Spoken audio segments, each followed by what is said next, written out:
سورہ فلق. سورہ فلق کا تعارف. مقام نزول. ایک قول یہ ہے کہ سورہ فلق مدینہ منورہ میں نازل ہوئی اور ایک قول یہ ہے کہ مکہ مکرمہ میں نازل ہوئی ہے. پہلا قول زیادہ صحیح ہے کیونکہ اس کے شان نزول سے اسی کی تائید ہوتی ہے. آیات، کلمات اور حروف کی تعداد. اس صورت میں ایک رکوع، 5 آیتیں، 23 کلمات اور 74 حروف ہیں. فلق نام رکھنے کی وجہ. فلق کے کئی معنی ہیں اور یہاں اس سے مراد صبح ہے، اور چونکہ اس سورت کی پہلی آیت میں یہ لفظ موجود ہے اس مناسبت سے اسے سورہ فلق کہتے ہیں. سورہ فلق اور سورہ والناس کے فضائل. احادیث میں سورہ فلق اور سورہ والناس کے بہت فضائل بیان کیے گئے ہیں. ان میں سے 3 فضائل سماعت فرمائیے.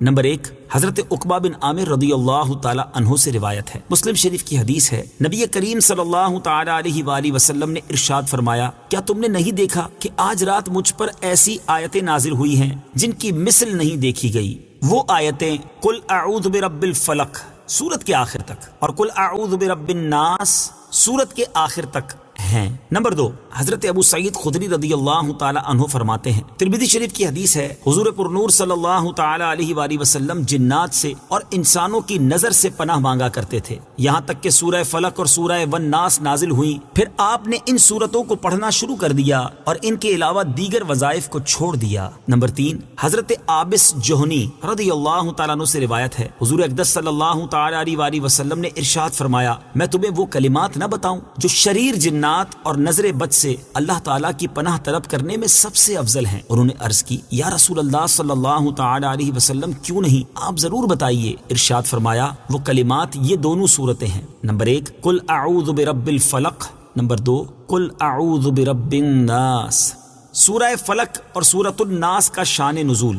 یہ سورت اور سورۃ الناس جو اس کے بعد ہے اس وقت نازل ہوئی جبکہ لبید بن عاصم یہودی اور اس کی بیٹیوں نے حضور پر نور صلی اللہ تعالی علیہ وآلہ وسلم پر جادو کیا اور حضور اکرم صلی اللہ تعالی علیہ وسلم کے جسم مبارک اور ظاہری اعضاء پر اس کا اثر ہوا، البتہ دل، عقل اور اعتقاد پر کچھ اثر نہ ہوا. چند دنوں بعد حضرت جبریل علیہ السلام آئے اور انہوں نے عرض کی، ایک یہودی نے آپ صلی اللہ تعالی علیہ وآلہ وسلم پر جادو کیا ہے اور جادو کا جو کچھ سامان ہے وہ فلاں کنویں میں ایک پتھر کے نیچے دبایا ہوا ہے. رسول کریم صلی اللہ تعالی علیہ وآلہ وسلم نے حضرت علی المرتضیٰ کرم اللہ تعالی وجہہ الکریم کو بھیجا اور انہوں نے کنویں کا پانی نکالنے کے بعد پتھر اٹھایا تو اس کے نیچے سے کھجور کے درخت کے نرم حصے سے بنی ہوئی تھیلی برآمد ہوئی جس میں حضور اقدس صلی اللہ تعالی علیہ وسلم کے وہ منہ مبارک جو کنگھی سے برآمد ہوئے تھے اور نبی کریم صلی اللہ تعالی علیہ وآلہ وسلم کی کنگھی کے چند دندانے اور ایک ڈورا یا کمان کا چلہ جس میں 11 گرہیں لگی تھی اور ایک موم کا پتلا تھا جس میں 11 سوئیاں چبھی ہوئی تھیں.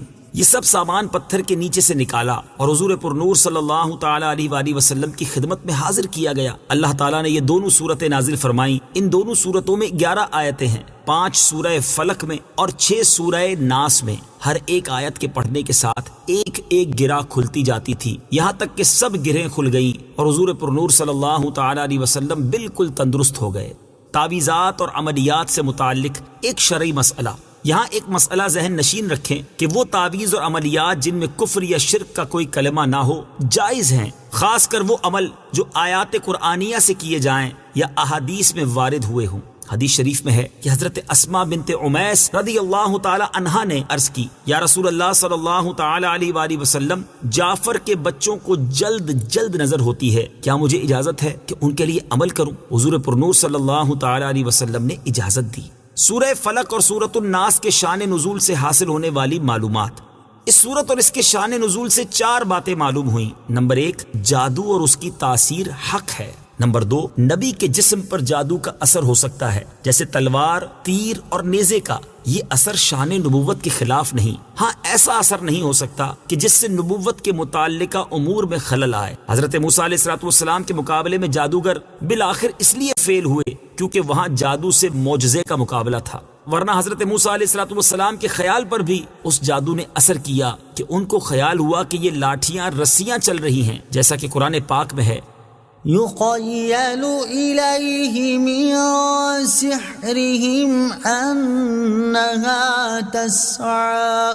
ترجمہ، ان کے جادو کے زور سے موسیٰ کے خیال میں یوں لگی کہ وہ دوڑ رہی ہیں. نبی کریم صلی اللہ تعالی علیہ وآلہ وسلم کے خیال پر بھی یہی اثر ہوا تھا۔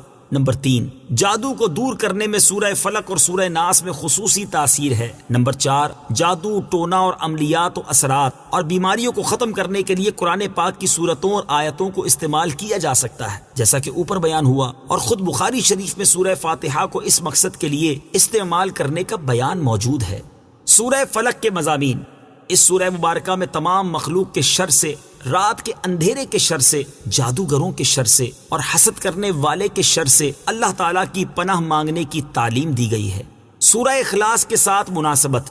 سورہ فلق کی اپنے سے ماقبل سورت اخلاص کے ساتھ مناسبت یہ ہے کہ سورہ اخلاص میں اللہ تعالیٰ کی وحدانیت کا بیان ہوا اور یہ بتایا گیا کہ جو چیزیں اللہ تعالیٰ کی شان کے لائق نہیں وہ ان سے پاک اور بری ہے، اور ان دونوں صورتوں میں بتایا گیا کہ دنیا میں موجود ہر شر سے اللہ تعالیٰ کی پناہ مانگنی چاہیے۔ اسی طرح ان شیاطین، جنات اور انسانوں سے بھی اللہ تعالیٰ کی پناہ مانگنی چاہیے جو لوگوں کو اللہ تعالیٰ کی راہ سے روکتے ہیں۔ بسم اللہ الرحمن الرحیم۔ ترجمہ: اللہ کے نام سے شروع جو نہایت مہربان رحمت والا ہے۔ قل اعوذ برب الفلق من شر ما خلق ومن شر غاسق اذا وقب ومن شر النفاثات في العقد ومن شر حاسد اذا حسد۔ ترجمہ: تم فرماؤ میں صبح کے رب کی پناہ لیتا ہوں اس کی تمام مخلوق کے شر سے اور سخت اندھیری رات کے شر سے جب وہ چھا جائے، اور ان عورتوں کے شر سے جو گروں میں پھونکے مارتی ہیں، اور حسد والے کے شر سے جب وہ حسد کرے۔ قل اعوذ برب الفلق۔ تم فرماؤ میں صبح کے رب کی پناہ لیتا ہوں۔ تفسیر صراط الجنان میں ہے، پناہ مانگنے میں اللہ تعالیٰ کا اس وصف صبح کے رب کے ساتھ ذکر اس لیے ہے کہ اللہ تعالیٰ صبح پیدا کر کے رات کی تاریکی دور فرماتا ہے، تو وہ اس پر بھی قادر ہے کہ پناہ چاہنے والے سے وہ حالات دور فرما دے جن سے اسے خوف ہو۔ نیز جس طرح تاریک رات میں آدمی صبح طلوع ہونے کا انتظار کرتا ہے، اسی طرح خوف زدہ آدمی امن اور راحت کا منتظر رہتا ہے۔ اس کے علاوہ صبح مجبور و لاچار لوگوں کی دعاؤں کا اور ان کے قبول ہونے کا وقت ہے، تو اس آیت سے مراد یہ ہوئی کہ جس وقت کرب اور غم والوں کو آسانیاں دی جاتی ہیں اور دعائیں قبول کی جاتی ہیں، میں اس وقت کو پیدا کرنے والے کی پناہ چاہتا ہوں۔ ایک قول یہ بھی ہے کہ فلق جہنم میں ایک وادی ہے۔ من شر ما خلق۔ اس کی تمام مخلوق کے شر سے۔ تفسیر صراط الجنان میں ہے، اس آیت میں ہر مخلوق کے شر سے پناہ مانگی گئی ہے، خواہ جاندار ہو یا بے جان، مکلف ہو یا غیر مکلف، اور بعض مفسرین نے فرمایا ہے کہ یہاں مخلوق سے مراد خاص ابلیس ہے جس سے بدتر مخلوق میں کوئی نہیں۔ ومن شر غاسق اذا وقب۔ اور سخت اندھیری رات کے شر سے جب وہ چھا جائے۔ تفسیر صراط الجنان میں ہے، ام المومنین حضرت عائشہ رضی اللہ تعالی عنہا سے مروی ہے کہ رسول کریم صلی اللہ تعالی علیہ وآلہ وسلم نے چاند کی طرف نظر کر کے ان سے فرمایا، اے عائشہ رضی اللہ تعالی عنہا، اس کے شر سے اللہ تعالیٰ کی پناہ، یہ جب ڈوب جائے تو اندھیرا ہو جاتا ہے۔ اس سے مراد مہینے کی آخری راتیں ہیں جب چاند چھپ جاتا ہے، تو جادو کے وہ عمل جو بیمار کرنے کے لیے ہیں اسی وقت میں کیے جاتے ہیں۔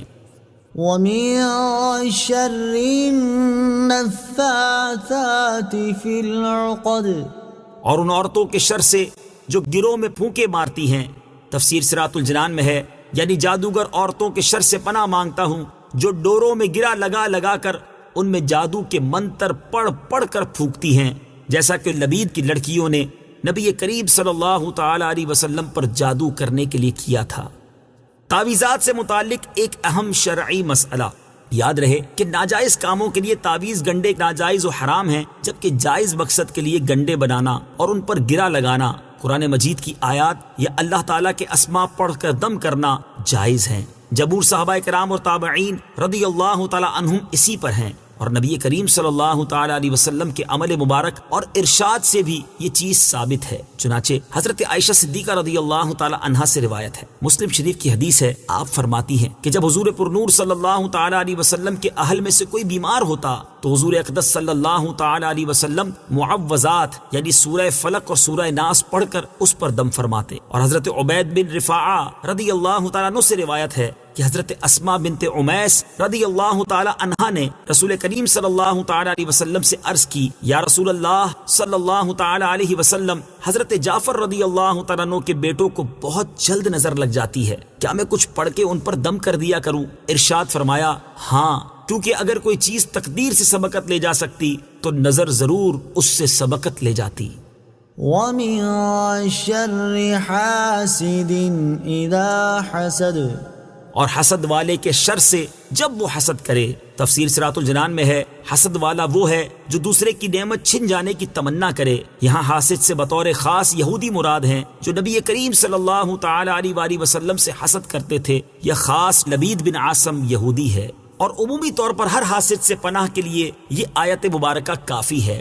حسد بدترین صفت ہے، اور یہی سب سے پہلا گناہ ہے جو آسمان میں ابلیس سے سرزد ہوا اور زمین میں قابیل سے۔ حسد کے مقابلے میں رشک ہوتا ہے، اور وہ یہ ہے جس میں اپنے لیے بھی اسی نعمت کی تمنا ہوتی ہے جو دوسرے کے پاس ہے، لیکن دوسرے سے چھن جانے کی تمنا اس میں نہیں ہوتی۔ اس صورت مبارکہ سے معلوم ہوا کہ جادو اور حسد بدترین جرائم ہیں کہ عام شروں کے بعد ان کا ذکر خصوصیت سے فرمایا گیا۔ صدق اللہ العظیم۔